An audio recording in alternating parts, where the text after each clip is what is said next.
Hey guys, and welcome back to the channel. Today I want to go through the Elimination Chamber 2024 results. I literally just finished watching the pay-per-view about half an hour ago of recording this video, so I want to give you my fresh feelings, my thoughts. If anyone actually watched this video to see what you guys thought of it. It was an interesting one, mainly because, it's interesting to see WWE branching out and doing these big stadium shows and PLEs in different countries. It's been a while since they've gone over to Australia. I can't remember the exact date of the Super Showdown they did there. I think it was the one with Triple H and Undertaker the last time they were there. I can't actually remember. But it's been a long time since they've been to Australia. We've got France coming up for Backlash. We've got the Bash in Berlin, is it? We had Money in the Bank in the UK last year, Clash of the Castle, we had Elimination Chamber in Canada last year. There's been a lot. They've been branching out, and it's really cool to see.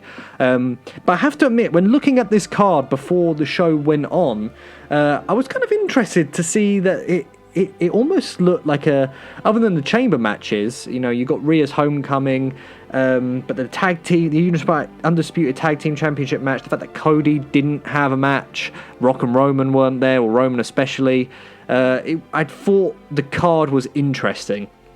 But what we're going to do is we're going to go through the whole card. I'll give you all the results, what went down, and then we'll talk about what we thought of it at the end of it as we go through.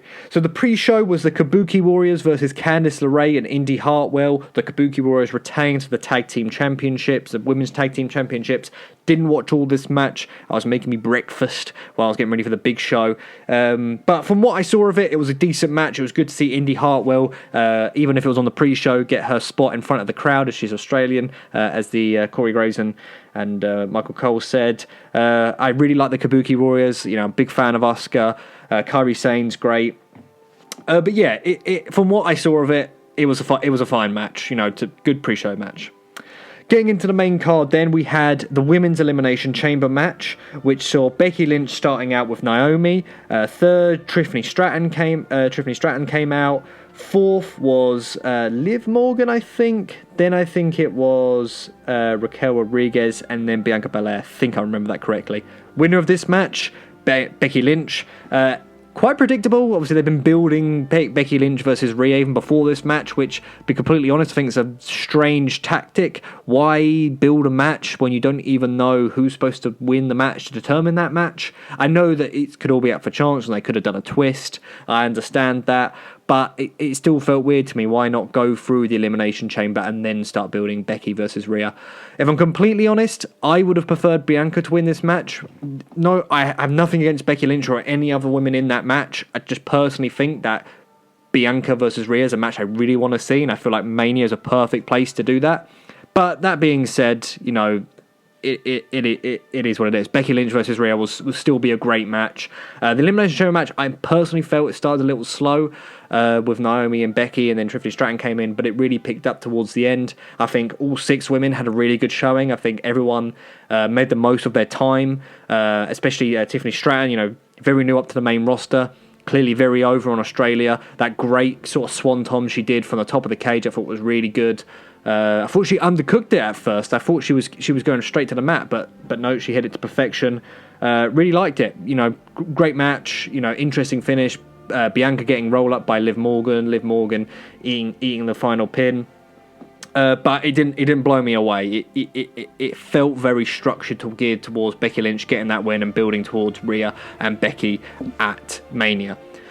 Next up, we had the Undisputed Tag Team Championship match. Finn Balor and Damian Priest with Dominic Mysterio took on Pete Dunne and Tyler Bate. The Undisputed Champions, the Judgment Day, retained. My personal opinion, this was match of the night. I'll be the first to admit, I have nothing against Tyler Bate or Pete Dunne, or formerly known as Butch. I think they're both quality wrestlers. Not necessarily my taste in wrestling, for completely honest, which is interesting because they are both English wrestlers. But this match really surprised me, and I actually did think that when Damian Priest was pushed into Finn Balor and he fell on top of the turnbuckle, I did genuinely think that they might go the other way and have them win the tag championships, because then I thought they could build towards Damian Priest injuring Finn Balor, Rhea Ripley being married with the Judgment Day, and they could go from there. But no, the Judgment Day retained.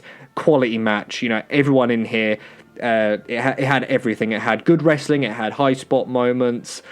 Dominic was just the heat. I read on Twitter, I can't remember the guy that tweeted it, but apparently they cut the feed at one point, which I did notice.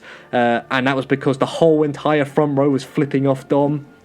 Which I have to admit, I was expecting Australia to cheer Dominic Mysterio because of his association with Rhea Ripley, but it was really cool to see that Dom, the heat he has, they must, I want to know what you think of this, you guys think of this, they must turn down the mic and turn up the audience sounds when Dom speaks on the mic. I'm not saying that he doesn't get major heat, but there's such a difference. It's like the mic isn't as crisp. Do you get what I'm saying? But that doesn't take away anything from the fact that Dom has the most heat in wrestling right now. Yes, that includes more heat than The Rock, even though The Rocky's suck chance seem to be coming out any which way. However, it's great to see. Business is booming. This was a phenomenal match. If you didn't check out the pay-per-view or you're wondering if it's worth your time, definitely check out this match. It was a great time. Next up was the Grayson Waller effect with Austin Theory was there to introduce Grayson Waller. He, in my opinion, sounded like he had like a subpar pop. I expected the crowd to go crazy for him. Maybe I'm mishearing, but Seth and Cody, in my opinion, definitely had the bigger pop. Of course, as I mentioned there, Seth and Cody were the guests. Good little talk show. It didn't really do anything too much. Seth announced that he was close to coming back to be able to compete. Cody Rhodes said he wants one-on-one with The Rock, which was really great. Felt like it teased the Australian crowd just a little bit. I feel like if I was there, I would have been expecting to see The Rock and Roman and something to happen there. Maybe not a match, but at least a little interaction. That didn't happen. So I felt that was a little bit of a tease. Austin Theory got some good heat at the end before eating a Cody Cutter and a stomp. Curb stomp. Definitely wasn't needed. It was just a way, in my opinion, to get Cody Rhodes and Seth Rollins onto the card and Grayson Waller so that people could have seen it. Don't see why they couldn't have just done a tag match. They could have done Seth and Cody versus Grayson Waller and Austin Theory. Does it really matter that Grayson Waller's Australian and would have been on the heel team? He could have still played up to that. Could have still been he could have still been the hometown hero. But it is what it is. It was fine. I'm glad that the Australian people got to see Cody and Seth, two of the biggest names in the company. It was good that they weren't left off the card.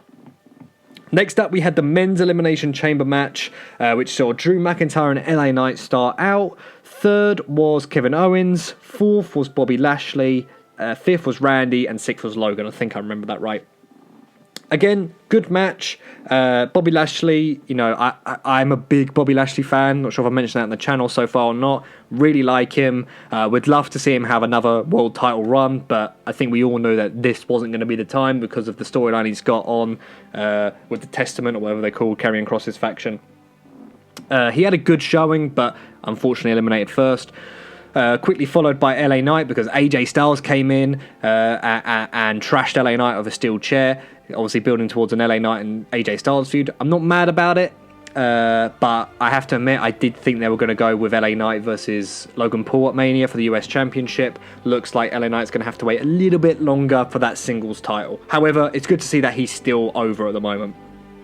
Next out was Kevin Owens, I believe, after an RKO from Randy. Again, interesting choice. Thought that Logan Paul might get like a roll-up or use the brass knuckles on Kevin to really further that storyline.